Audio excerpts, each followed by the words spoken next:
Bonjour à tous et bienvenue dans ce nouveau numéro de Gatingo. Mahamat Idriss Déby, le président de la transition tchadienne, a rencontré lors des travaux de la 5e conférence de l'ONU sur les pays les moins avancés PMA, le président du Nigeria Muhammadu Buhari.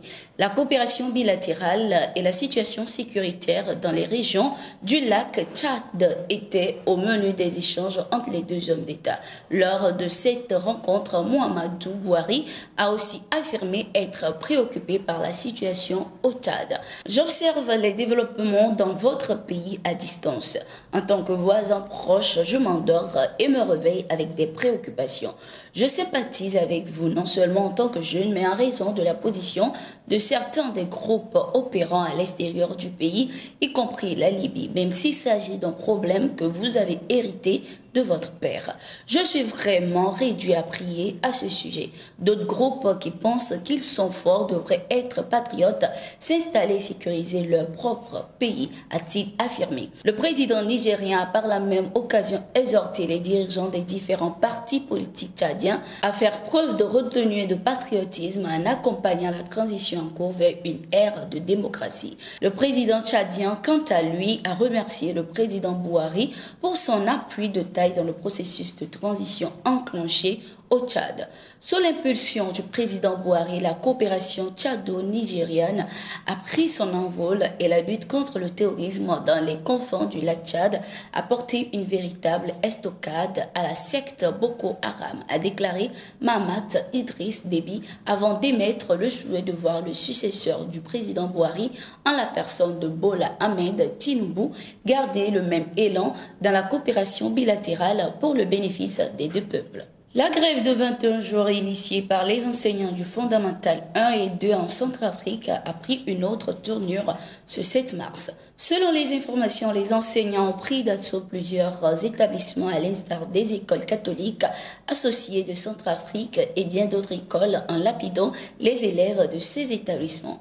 Certaines centrales syndicales, notamment la Fédération SDT d'Innocent Kéréguélé, le SINAESC de Guillaume Lebroun, CC Brassi et la Fédération de l'enseignement technique de Georges Kevin Wicon continuent de violer la loi, empêchent les autres d'aller au travail. Ce jour, ils ont recruté des individus mal intentionnés qui ont fait irruption dans certains établissements de la place, lapidant les élèves. Le gouvernement rend responsables les membres de ces centrales syndicales ainsi que certains adhérents qui les soutiennent.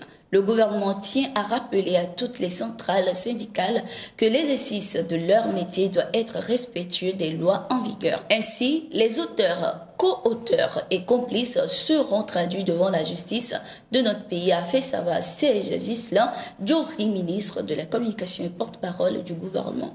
Le bilan provisoire de cette violence fait état de plusieurs enfants disparus et d'autres blessés. Les enseignants avaient déposé une note auprès du gouvernement pour faire entendre leur voix sur certaines revendications à travers une grève. Ceci malgré les engagements du gouvernement sur le sujet.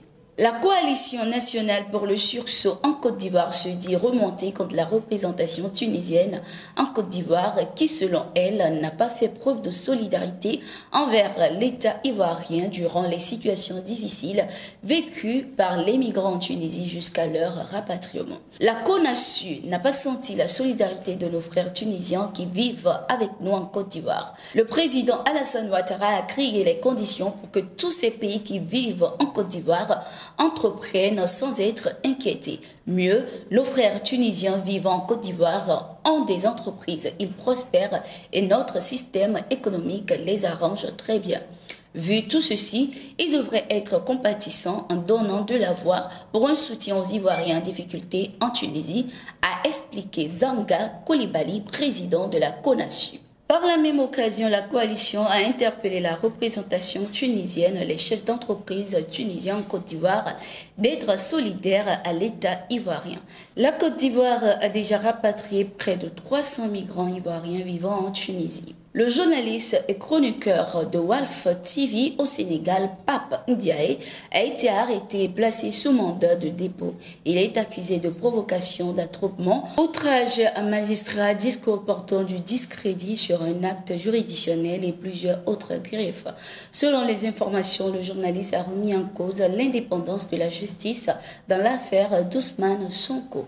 Il avait notamment déclaré dans l'émission Balance que 19 substituts du procureur de la République s'était prononcé en faveur d'un non-lieu contre l'avis, selon lui, du procureur général qui leur a dit accomplir dans ce dossier la volonté du gouvernement. Lors du sommet des pays les moins avancés qui s'est tenu du 4 au 9 mars à Doha, au Qatar, le ministre des Affaires étrangères du Mali a émis des propositions pour la mobilisation des ressources et le renforcement des partenariats mondiaux pour le développement durable.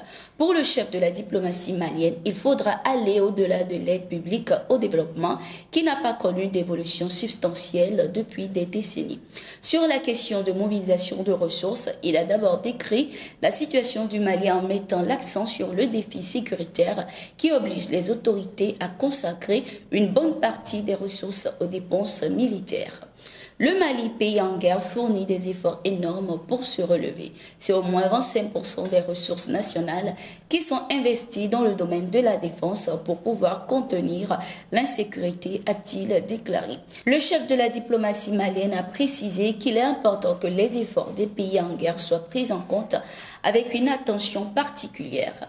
Abdoulaye Diop a aussi insisté sur l'importance de mettre plus d'accent sur les efforts consentis par les pays dans la mobilisation des ressources domestiques à travers notamment la création de richesses et de valeurs ajoutées. Merci d'être resté avec nous, c'est la fin de ce numéro de Getingo. À tout de suite pour d'autres informations.